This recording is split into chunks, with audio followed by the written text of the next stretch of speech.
Assalamualaikum warahmatullahi wabarakatuh. Sebelumnya, izinkan saya untuk memperkenalkan diri. Nama saya Ilham Kurniawan, dan di sini saya bersama teman-teman kelompok saya, yaitu ada Soma Wijaya Rawi dan Alia Kansya Syahidah.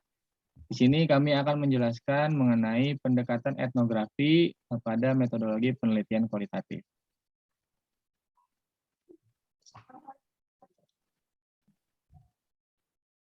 Apa aja yang akan kami bahas? Di sini ada 6 pembahasan. Yang pertama yaitu pengertian etnografi, yang kedua asumsi dasar penelitian etnografi, yang ketiga prinsip-prinsip metodologi penelitian etnografi, yang keempat karakteristik, yang kelima jenis-jenis, dan yang keenam ada langkah-langkah penelitian etnografi. Dan yang pertama akan kami bahas yaitu pengertian etnografi. Nah, di sini ada pengertian etnografi. Apa sih pengertian etnografi itu? Pengertian etnografi merupakan salah satu model penelitian yang lebih banyak terkait dengan antropologi yang mempelajari peristiwa kultural yang menyajikan pandangan hidup subjek yang menjadi objek penelitian. Lebih jauh, etnografi telah dikembangkan menjadi salah satu model penelitian ilmu-ilmu sosial yang sebenarnya menggunakan landasan falsafah fenomenologi. Nah, di sini ada etnografi menurut beberapa peneliti. Nah, di sini etnografi adalah seni dan ilmu yang menggambarkan tentang sebuah kelompok atau budaya. Penggambaran mungkin mengenai tentang kelompok suku kecil dalam sebuah daerah yang menarik atau sebuah kelas menengah maupun pinggiran kota.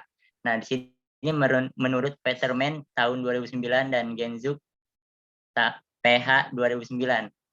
Nah, di sini ada rancangan penelitian etnografi adalah prosedur penelitian kualitatif untuk menggambarkan, menganalisis, dan menafsirkan suatu pola kelompok, belajar berbagai budaya yang dilakukan bersama baik perilaku, keyakinan, dan bahasa yang berkembang dari waktu ke waktu. Nah, di sini menurut Creswell J. tahun 2008. Nah, di sini ada asumsi dasar penelitian etnografi. Beberapa asumsi dasar penelitian etnografi yang dikemukakan oleh Emzir tahun 2011 148 sampai 149 adalah sebagai berikut.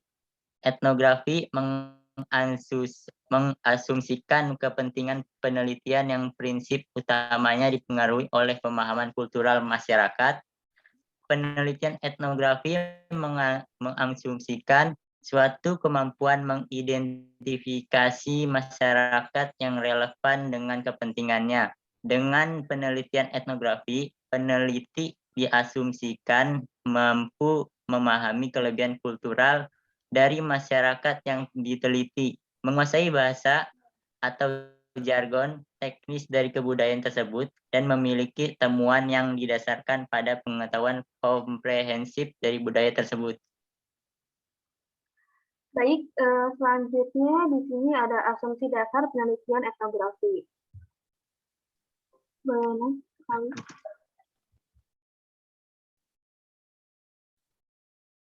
Nah, Hammersley pada tahun 1990 dalam Genzuk MTH tahun 2009 yang tersaji dalam buku Emzir Metodologi Penelitian Pendidikan Kualitatif dan Kuantitatif menyatakan 3 prinsip metodologis yang digunakan dalam corak metode etnografi. Di antaranya, yang pertama ada naturalism. Ini menggambarkan bahwa penelitian etnografi yang dijalankan bertujuan untuk menangkap suatu karakter yang muncul secara alami dan didapatkan melalui kontak langsung, bukan melalui intervensi atau rekayasa eksperimen. Selanjutnya ada pemahaman. Yang menjadi landasan utama di sini ialah bahwa tindakan manusia berbeda dari perilaku objek fisik. Tindakan tersebut tidak hanya tanggapan stimulus, namun juga interpretasi terhadap suatu stimulus. Untuk itu, meneliti latar budaya yang lebih dikenal lebih baik daripada meneliti yang masih asing, agar terhindar dari resiko kesalahpahaman budaya. Dan terakhir, ada penemuan. Penelitian etnografi merupakan penelitian yang didasari oleh penemuan sang peneliti. ini merupakan bentuk otentik sebuah penelitian di mana suatu fenomena dikaji tidak hanya berdasar pada serangkaian hipotesis yang mungkin bisa saja terjadi kegagalan, namun menjadi nyata setelah dibutakan oleh asumsi yang dibangun ke dalam hipotesis tersebut.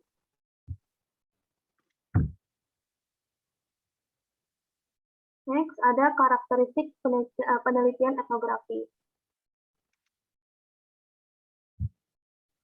Creswell dalam tahun 2012 dalam bukunya Educational Research Planning, Conducting, and Evaluating Quantitative and Qualitative Research menyebutkan beberapa karakter penelitian etnografi. Di antaranya yang pertama ada culturalism, merupakan suatu budaya yang terimplementasikan atau tergambarkan pada suatu grup atau komunitas tertentu. Lalu ada a culture sharing group, merupakan penelitian yang dapat dilaksanakan pada dua orang atau lebih yang memiliki kesamaan sikap, perilaku, dan bahasa. Selanjutnya, yang ketiga ada footwork. Dalam penelitian etnografi, footwork bermakna tempat di mana peneliti dapat menggabungkan data pada setting tempat dan lokasi yang dapat dipelajari.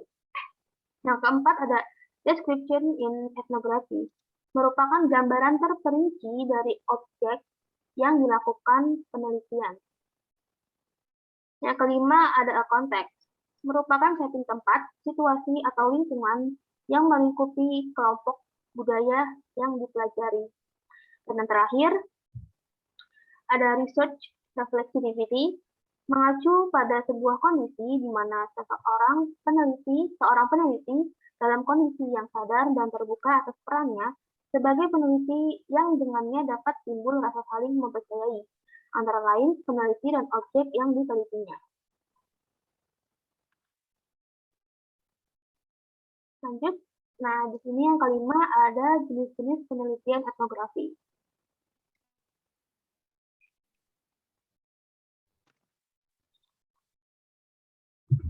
Menurut Creswell, dalam tahun 2012, para ahli banyak menyatakan mengenai beragam jenis penelitian etnografi. Namun, Creswell sendiri membedakannya menjadi dua bentuk. Yang paling populer yaitu etnografi realis dan etnografi kritis. Nah, apa sih etnografi realis ini? Etnografi realis mengemukakan suatu kondisi objektif, suatu kelompok, dan laporannya biasa ditulis dalam bentuk sudut pandang sebagai orang ketiga. Seseorang etnografi realis menggambarkan fakta detail dan melaporkan apa yang diamati dan didengar dari partisipan kelompok dengan mempertahankan objektivitas peneliti. Kemudian yang kedua ada etnografi kritis. Pendekatan etnografi kritis ini penelitian yang mencoba merespon isu-isu sosial yang sedang berlangsung, misalnya dalam masalah gender atau emansipasi, kekuasaan, status quo, ketidaksamaan hak, dan pemerataan, dan lain sebagainya. Lanjut. Nah, selain kedua jenis tadi, di sini ada jenis-jenis etnografi lainnya nih yang diungkapkan oleh Gay, Niels, dan Aurelian, yaitu yang pertama ada etnografi konvensional. Jadi etnografi konvensional ini laporan mengenai pengalaman pekerjaan lapangan yang dilakukan oleh etnografer. Lanjut, ada autoetnografi. Nah, autoetnografi ini refleksi dari seseorang mengenai konteks budayanya sendiri. Lanjut, ada mikroetnografi. Nah, mikroetnografi ini studi yang memfokuskan pada aspek khusus dari latar dan kelompok budaya. Lanjut, yang keempat ini ada etnografi feminis. Studi etnografi feminis, studi mengenai perempuan dalam praktek budaya yang merasakan pengekangan akan hak-haknya. Lalu, ada etnografi postmodern. Suatu etnografi yang dituliskan untuk menyatakan keprihatinan mengenai masalah-masalah sosial, terutama mengenai kelompok marginal. Lalu yang terakhir ada studi status etnografi. Studi kasus etnografi ini analisis kasus dari seseorang, kejadian, kegiatan dalam perspektif budaya.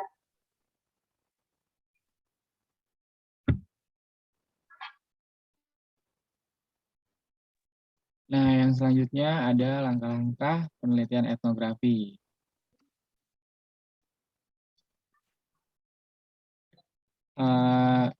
Di sini ada langkah-langkah penelitian etnografi yang dikemukakan oleh Spradley 1997 dalam buku Metode Etnografi. Di sini yang pertama ada menetapkan informan. Menetapkan informan dalam penelitian merupakan langkah awal untuk mengidentifikasi beberapa karakteristik dari informan yang baik, karena tidak semua orang dapat menjadi informan, namun yang memiliki wawasan tentang budaya. Tujuan dari menetapkan informannya ini adalah untuk mengidentifikasi beberapa karakteristik dari informan yang baik dan untuk menemukan informasi yang sebaik mungkin dalam mempelajari keterampilan wawancara, etnografi, dan melakukan penelitian etnografi.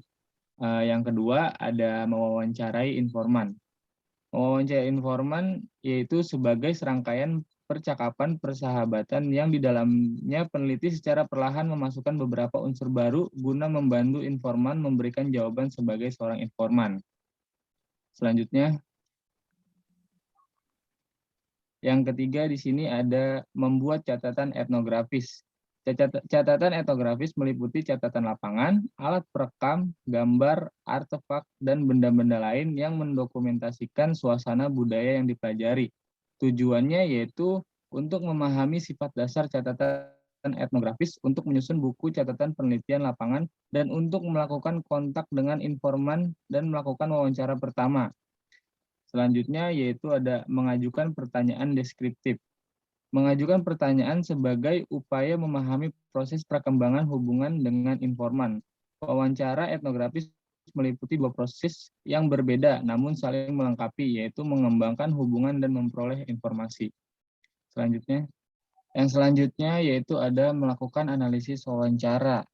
Sebelum memulai wawancara, perlu kiranya untuk analisis data yang terkumpul. Analisis ini memungkinkan kita untuk menemukan berbagai permasalahan untuk ditanyakan pada wawancara selanjutnya. Dan yang selanjutnya yaitu membuat analisis domain. Setiap kebudayaan memiliki sekian banyak istilah pencakup dan bahkan lebih banyak lagi istilah tercakup. Satu prosedur yang lebih efisien untuk mengidentifikasi suatu domain adalah menggunakan hubungan semantik sebagai titik tolak.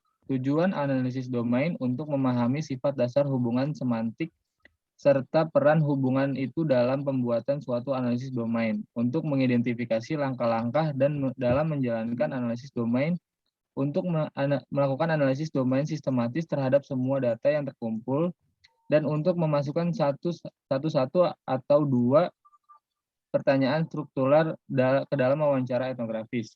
Selanjutnya, mengajukan pertanyaan struktural. Pertanyaan struktural adalah untuk disesuaikan dengan informan, dihubungkan dengan jenis-jenis pertanyaan yang lain, dan terus-menerus diulang secara baik. Selanjutnya, membuat analisis taksonomik. Seperti suatu domain, suatu taksonomi bahasa asli yang diteliti merupakan serangkaian kategori yang diorganisir atas dasar satu hubungan semantik tunggal. Selanjutnya yaitu mengajukan pertanyaan kontras. Salah satu dari nilai gunanya yang terbesar terletak pada kenyataan bahwa pertanyaan-pertanyaan itu mampu membuat informan duduk dan memikirkan berbagai perbedaan sambil mengingat sekian banyak istilah asli yang berbeda dengan orang yang diteliti. Yang ke-10 yaitu membuat analisis komponen. Analisis komponen merupakan suatu pencarian sistematik berbagai atribut atau komponen makna yang berhubungan dengan simbol-simbol budaya. Selanjutnya, menemukan tema-tema budaya. Penentuan tema budaya ini boleh dikatakan merupakan puncak analisis etnografi. Keberhasilan seorang peneliti dalam menciptakan tema budaya berarti berhasil dalam penelitian. Tentu saja akan lebih baik justru peneliti mampu mengungkapkan tema-tema yang orisinil dan bukan tema-tema yang telah banyak dikemukakan peneliti sebelumnya. Dan yang terakhir yaitu menulis suatu etnografi. Setiap etnografer berhadapan dengan berbagai peristiwa kemanusiaan yang paling spesifik, konkret, dan juga paling umum. Dalam catatan-catatan lapangan yang sama, kita akan melakukan pengamatan mengenai cinta umat manusia, pengasuhan, dan hubungan universal. Selanjutnya, setelah kita membahas mengenai pendekatan etnografi, di sini kami akan memberikan contoh dari sebuah penelitian yang menggunakan metode penelitian dengan pendekatan etnografi.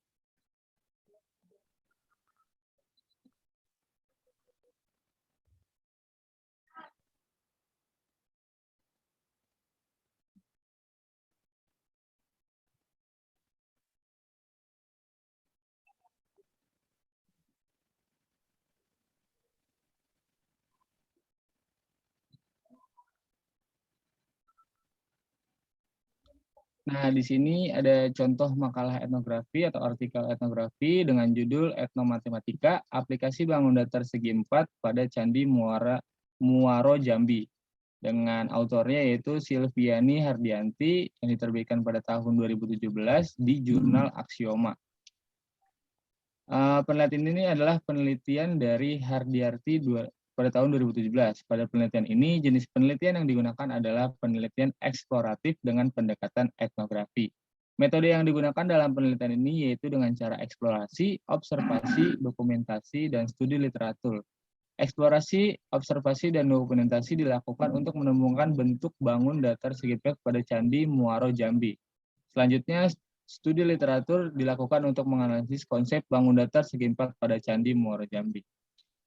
Nah, di sini ada hasil dan pembahasannya. Berdasarkan hasil eksplorasi, pengamatan, dan dokumentasi, Candi Muaro Jambi memiliki beberapa bentuk bangun datar segi empat. Dalam pembahasan ini disajikan dalam bentuk bangun datar segi empat pada Candi Muaro Jambi dan konsep matematika yang menjelaskan bentuk-bentuk tersebut. Nah, di sini dari hasilnya, peneliti telah menemukan berbagai bentuk matematika di dalam bangunan Candi Muaro Jambi. Di sini yang pertama seperti bentuk persegi, dan di sini mengaitkan dengan bagaimana pengaplikasian persegi tersebut, seperti rumus-rumusnya. Dan di sini ada persegi panjang.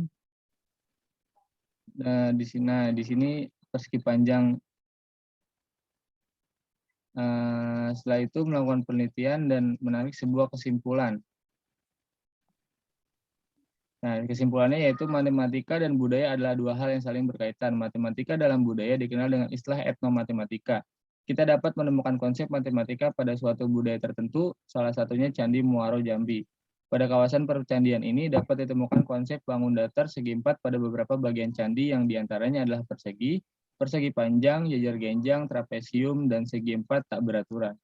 Guru dapat memanfaatkan bentuk-bentuk segi empat pada Candi Muaro Jambi sebagai sumber belajar matematika yang bersifat konkret. Objek etnomatematika yang ada di sekitar kita dapat dimanfaatkan untuk melaksanakan pembelajaran.